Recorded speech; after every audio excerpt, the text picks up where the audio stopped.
Days and weeks, the world has been shaken. The headlines are filled with tension, Israel, Iran, escalation, war. People are asking, is this the beginning of the end? Social media is flooded with fear, confusion and speculation. But as believers, we must pause, we must look beyond the noise and ask, what is Allah telling me through all this? This is not just about nations, this is a message for the soul. Yes, we are witnessing turmoil. Nations are on edge. Politicians speak of war. People are bracing for the worst. And many are wondering, is this the start of something catastrophic? My beloved brothers and sisters, we cannot afford to be oblivious to what is unfolding. The suffering is real. The fear is real. The uncertainty has gripped not only those directly affected, but also those watching from afar. We hear of alliances forming, threats being exchanged, and weapons being prepared. And naturally, as human beings, we feel a sense of anxiety. But as Muslims, our response must rise above the mere emotional reaction that others may have. We must respond not only as citizens of the world, but as servants of Allah, conscious of His power, His wisdom, and His decree. At the same time, we must not forget the greater truth. This world has always been a place of tests.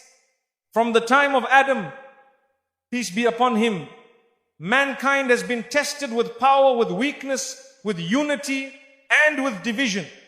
There have always been pharaohs and tyrants. There have always been oppressors and those who resist oppression. Conflict is not new. What changes is how we understand it and what we take away from it.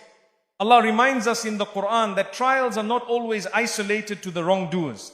When evil spreads unchecked, when injustice becomes normalized, and when truth is abandoned, the consequences can affect entire societies, even those who may consider themselves innocent or uninvolved. Allah says, and fear a trial which will not strike those who have wronged among you exclusively, and know that Allah is severe in punishment. Surah Al-Anfal 8:25. This verse is a wake-up call. It teaches us that silence in the face of injustice, complacency when others are suffering, and disconnection from divine guidance can lead to collective consequences. The flood during the time of Nuh, peace be upon him, the punishment that came to the people of Ad, Thamud, Lut, all were reminders that when a community strays too far from justice, morality, and remembrance of Allah, consequences follow.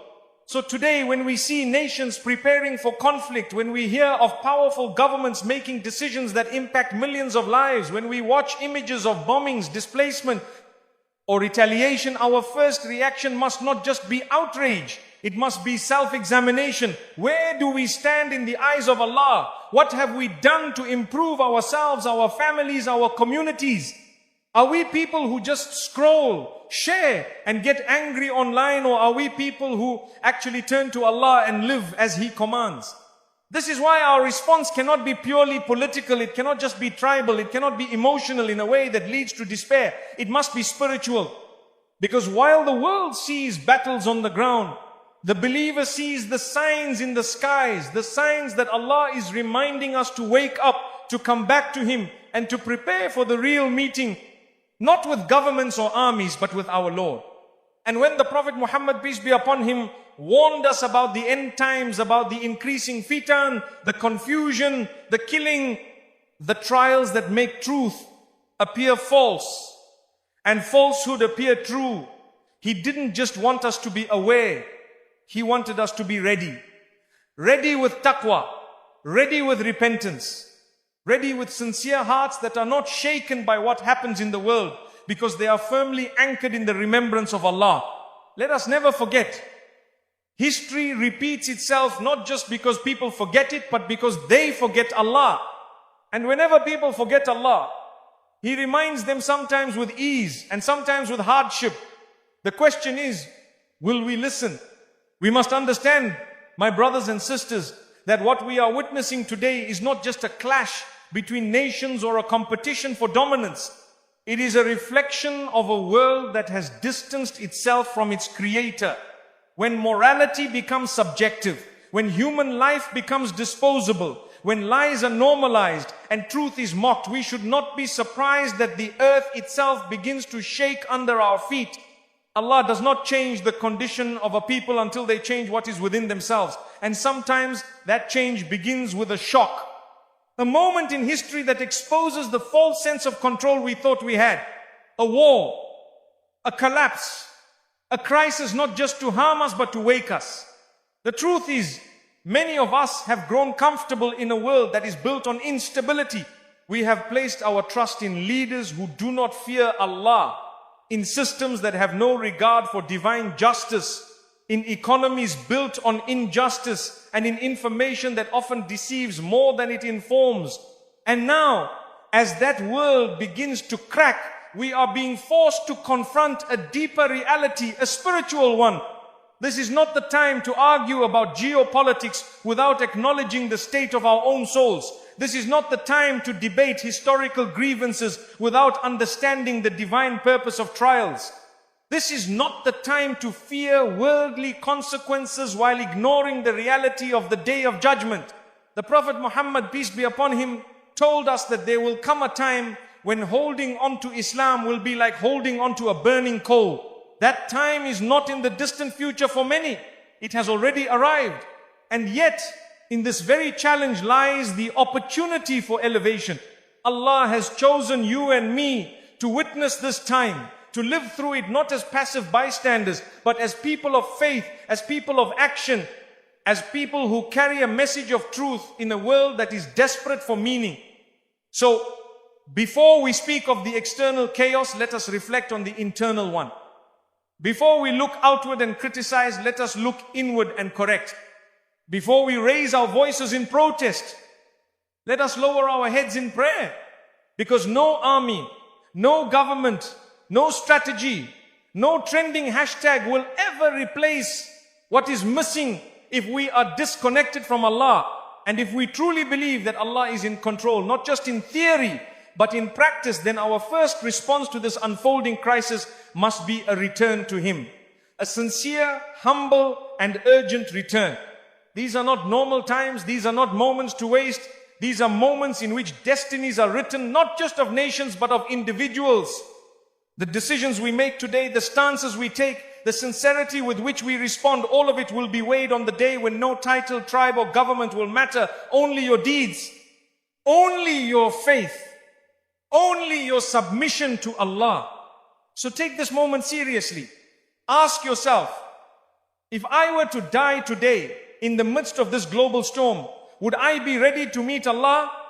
If my children inherit this world tomorrow, what legacy of faith am I leaving behind? If chaos continues to unfold, will I be among those who stand firm with the truth or among those who were distracted by the noise? This is what's really happening. Not just war, not just politics, not just history in motion. This is a divine reminder, a chance for awakening, a call to realign our lives, to purify our hearts, and to come back to the one who never leaves us even when we've forgotten Him. So rise above the surface, see with the eyes of your soul, and ask not only what's happening in the world, but what's happening to you. Because if a person witnesses bloodshed, oppression, and widespread injustice, yet it does not lead them to examine their own accountability before Allah, then they have missed the most urgent message of all. These aren't just headlines, they are signs. Signs that the hour is drawing closer. Signs that hearts are becoming hardened. Signs that humanity, with all its advancements, still cannot find peace because it has strayed from the one who grants it. My brothers and sisters, if we are not moved now, then when? If we are not shaken by the cries of orphans and the destruction of homes, not just physically, but morally, spiritually, and emotionally, then what will it take? Will we wait until the crisis reaches our own doorsteps? Will we wait until our own freedoms are tested? Our own communities fall into confusion? Our own children ask questions we are not prepared to answer? This is not just about being informed. It is about being transformed.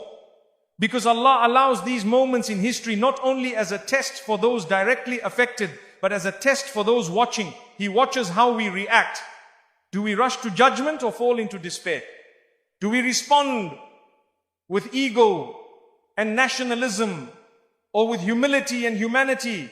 Do we let our faith grow stronger, or do we allow fear to dominate our thinking and our behavior? Allah tells us in the Qur'an, do the people think that they will be left to say we believe and they will not be tested? Surah Al-Ankabut 29:2. This verse isn't just about personal hardships. It's about moments like this, moments when the world is shaking, when standing with truth may cost you popularity, when upholding justice might isolate you from your own peers, when avoiding sin requires sacrifice. These are your tests. These are the tests of belief in the 21st century. And they are not small. So let us not treat this as just another news cycle to be consumed, discussed, and forgotten. Let it be the moment we re-evaluate our lives.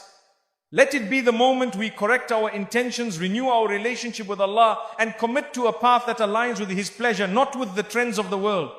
Let it be the moment we realize that while the world is in chaos, our hearts don't have to be. Because the believer does not fear the future, we fear losing our connection to the one who controls it. And when the world offers you confusion, let the Qur'an bring clarity. When people around you are uncertain, be someone who is grounded in certainty, the kind that only comes from knowing Allah, loving the Prophet, peace be upon him, and recognizing your purpose on this earth. This is the mindset we need before we engage in any conversation about Iran, Israel, war, geopolitics, or world affairs. Without this mindset, we are just reacting to the surface. But with it, we become people of depth, people who see the signs, reflect sincerely, and respond in a way that brings light instead of more darkness. And so, as we continue this message, I ask you not just to listen with your ears, but with your heart. Let every reminder you hear be a mirror, not for someone else, for you. Because change doesn't begin with nations, it begins with hearts. Change doesn't begin with nations, it begins with hearts. Because while the world is watching missiles, Allah is watching souls. While nations count casualties, Allah counts intentions. While people prepare for war, the believer prepares for the grave, because we know that no one escapes death and no one escapes accountability. Every moment we live is a moment closer to standing alone in front of our Creator. And that reality is more certain than any political outcome or military escalation. So ask yourself, am I truly ready for that meeting? Let me remind you, my dear brothers and sisters, that the goal of these reminders is not to paralyze you with fear, but to free you from false illusions. Because too many of us are still chasing a version of life that was never promised. A peaceful world without tests, a future full of guarantees, a comfortable life without sacrifice. But this world is not Jannah. This world is the bridge. This world is the trial. This world is the battlefield of the soul. And if that's true, then we must begin to view these global events not as interruptions to life, but as part of life itself, part of the journey Allah has laid before us. Part of what it means to live as a believer in times of fitna. The Prophet, peace be upon him, said, hasten to do good deeds before you are overtaken by trials which will be like pieces of a dark night. When a man will wake up a believer and go to sleep as a disbeliever, or go to sleep a believer and wake up as a disbeliever. Muslim, this is not a hadith meant to scare you, it is meant to warn you, to awaken you.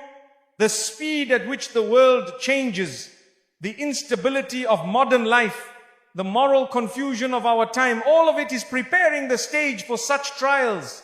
And if our hearts are not firmly grounded in the Qur'an and Sunnah, we will be swept away. That's why when we see the situation in the Middle East, the conflict between Israel and Iran, the surrounding tension in the Muslim world, the polarizing opinions, the propaganda, the uncertainty, we must see beyond the politics and into the plan of Allah. This does not mean we turn a blind eye to oppression. No. Islam commands us to stand for justice, but we stand with wisdom, with perspective, with knowledge that goes beyond the